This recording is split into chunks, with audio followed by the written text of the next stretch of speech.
ndini vision wesimuka April kushanda ninoshanda asi zvinoramba nhamo ine nharo yandishaisa mufaro zuro rine moyo ndona mafuro manyoro ima ndiri hiro pakushanda asi chabuda hapana kebura totendisero ushoma ushoma ushoma ndiwo watibwaisa ushoma ushoma ushoma ndikazisa kuraisa ushoma ushoma ushoma ndiwo watimakisa ushoma ushoma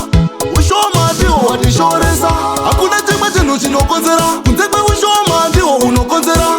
ushoma unobata pakawanda urwendo rwoupenyu gange kwamukwenyu mhezi dzemumoyo garai maziziva kuti ushoma kutambura hapana angafara zvinhu zvakanyangara unogona ona munhu kutaura ari ega achizama kuzvibatanisa zvichiramba ushoma hunokonzera kuti zirambe ushoma hunokonzera kuti zirambe ushoma hunokonzera kuti zirambe ushoma hunokonzeresa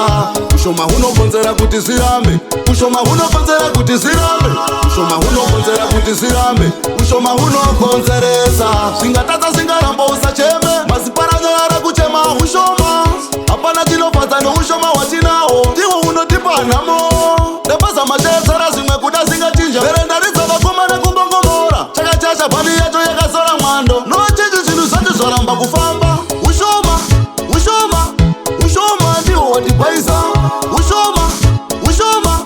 ushoma utitadzisa kuraisa ushoma ushoma ushoma ndiwo watimakisa ushoma ushoma ushoma ndiwo watishoresa hatina kugutsikana zvabuda musarudzo taifunga kuti richabuda bhobho ushoma hunopayisa zvakona n'anga mungationa tichichema tichemi nhando ongu kufa kwemurume kubuda urasi hondo yacho haiperi kunge yemajudha ushoma hunombunyikidza hunomanikidza vamwe vedu vanozvidzwa vasina kutadza ushoma hunokonzera kuti zirambe ushoma hunokonzera kuti zirambe ushoma hunokonzera kuti zirambe ushoma hunokonzeresa ushoma hunokonzera kuti zirambe ushoma hunokonzera kuti zirambe ushoma hunokonzera kuti zirambe ushoma